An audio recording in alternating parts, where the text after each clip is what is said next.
Hulk Hogan, who's back in the political zeitgeist thanks to his appearance at the RNC. Well, coming out of that, he's now doing interviews and he's doing events. And on Tuesday night, he decided to physically threaten Kamala Harris while also making racial slurs against her that also don't make any sense. Take a look. You want to get crazy? You want me to throw more beers out? You want me to body slam somebody? You want me to body slam Kamala Harris? I said you want me to body slam Kamala Harris? You want me to drop the leg on Kamala? Is Kamala a chameleon? Is she Indian? Okay, I like it. How? I'm gonna get heat for that one, brother. That was not me, that was the beers talking. Okay, so he's getting a crowd of almost entirely men to chant that he should body slam Kamala Harris. I'm saying it out loud so that he will hear it and hopefully begin to pronounce her name correctly, but I think that that's probably off the table at this point. He then mocks Native Americans for some reason. And in the context of he's apparently accepted all of the NABJ stuff from Donald Trump that she became black or something. So all of this is weird and violent, and this is what you get. You elevated this racist relic of a previous time, and now he feels emboldened to do what he does, and this is what he does, Francesca.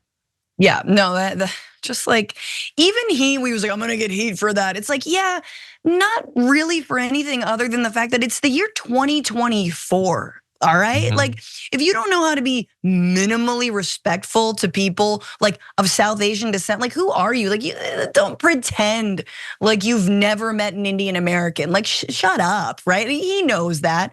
But again, he is a relic from the past, and then there's people in the audience that are like, well, yeah, say it, because truly, like MAGA represents their own ability. Like all they think that like woke is them not being able to make fun of your race, ethnicity, or gender, or sexual identity. Like that for them is like, that's what their Supreme Court is trying to defend and effectively has.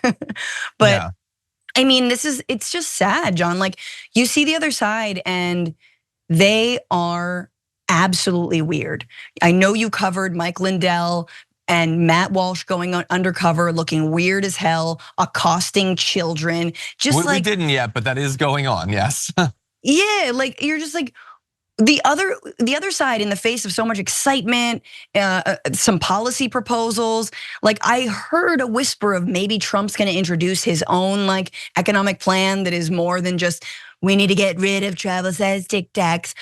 I haven't seen it yet, and so in lieu of that, there's just like, yeah, there's just weird crap happening. And this is another example. And honestly, like that just doesn't appeal to anyone who isn't like a 13-year-old living in a 65-year-old man's body. Exactly, 100%. It makes them excited. And I guess for Hulk Hogan and for Donald Trump, like, I don't know if they're really trying to expand the electorate. I think that they're just trying to have some good times while they can. And they are super weird. Well, why are Matt Walsh and why are they here? Mike Lindell, by the way, came in and I recognized him immediately despite him shaving his mustache. It's not the disguise he thinks it is. And he proceeded to do maybe 4 straight hours of interviews right there. Oh my God. I don't know if maybe he thinks because he saw us at the RNC and hung out by our booth that he should just do it here, but you don't work with us, dude, go somewhere else. But anyway, that is so funny. You should like a little yellow jacket around your picnic and like, or just like that dude that like one time you invited to like a party with you and now thinks they're your best friends. Like, hey, what's up? Exactly. Like, no. And Rudy's apparently here, but I haven't seen him yet. I want to thank him for the COVID. I do want to fact check one thing from Hulk Hogan, and not just that he was attacking Kamala Harris for being Native American or something. He said at the end of that, I'm gonna get some heat. It's just the beers talking. I want to fact check that because many of you know that Hulk Hogan became famous in wrestling, primarily the WWF at that point, but he's in WCW and WWE. He was actually fired after a racist outburst was caught on tape. And here's part of what he said. He was talking about his daughter Brooke's sexual partners, and he said, I mean, I'd rather, if she was gonna F some N-word, I'd rather have her marry an 8-foot-tall N-word worth $100 million like a basketball player. And then he proceeded to say, I guess we're all a little racist. Effing N-word. So when you go on a racist rant, your takeaway should not be, this is a problem for all of us. No, you're the one doing the rant. And maybe he was drunk there, but I don't think it's the beer. I don't think the racism was in the bottle. I think the racism was in you. You drank the beer and then felt freer to let it out. I think that's probably what's going on, Francesca. And let's never forget that then he and Peter Thiel, he used Peter Thiel money to sue Gawker Media out of existence. Yeah. I believe in part because of this, but maybe their coverage of something else. I'm forgetting now, and I apologize. But like, it was like a sex tape that they had released or something like that. Yeah. Exactly. And look, I'm not saying like sex tapes should always be leaked, but you don't sue like a small like. You like suing them out of existence is just very funny, like so sort of ridiculous and sort of spelled the end for a lot of like alternative news outlets trying to do similar coverage. And Peter Thiel now is currently backing obviously JD Vance and Donald Trump. So he continues behind the scenes. 100%. And we occasionally get people to say, hey, you do garbage people of the week. You should do something more positive. I just want to briefly mention our dragon of the week, who I'm gonna say there's a lot of potential candidates for that. I'm gonna say Gus Walz for his reaction to his father's speech last night. Oh my when God. He's standing up and he's like, that's not bad. And it was just such a great family moment. And I just love it. I know that there's right wingers who are criticizing him for like being a man who loves his father. Like, hey fellas, is it gay to love your dad? But anyway, and like showing emotion or whatever. But that's a lot of people, I exactly think, what they're saying. Yeah, it's well, and again with Tim Walz like hugging his wife, like, hey fellas, is it gay to hug your wife? They're very weird people on the other side.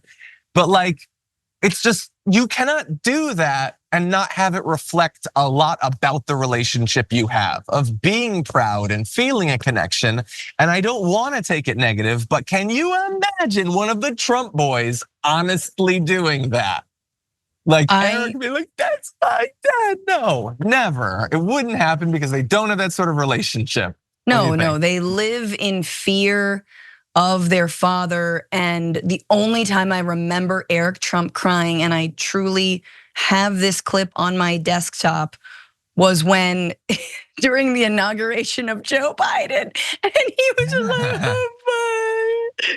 I don't remember that. That's funny. Yeah. Like, take care of my sticker collection underneath the Oval Office desk, like that. That's the only time he ever cried. But oh my God, Gus Walz, like just the pride that he had in his dad was so sweet. You're like, oh my God, family goals, like family goals. Like John, you and I have families, family goals. I know, like if we ever ran for something, and like, if it was you, if it was Karina, like I'm like, or if Raina did that for me, like I want a ball right now, and that's a hypothetical I just invented that wouldn't even happen for 20 years. I already love it. So I love Gus. And like, again, we're not gonna go on like a long rant about this or whatever, and it sort of plays into something I've been talking about on the show for a very long time. I love the not really stated sub theme of the DNC, which is, oh no, you guys think you know what masculinity is, or you think you have some sort of like patent on masculinity. No, there's a different sort of masculinity. Okay, you can be strong and you can be protective, but you can also be empathetic. You can be all of these things. And like you have Tim Walz and what he is, and you have like Wes Moore looks like he could body slam Hulk Hogan. And I like seeing that. I want that to be normalized.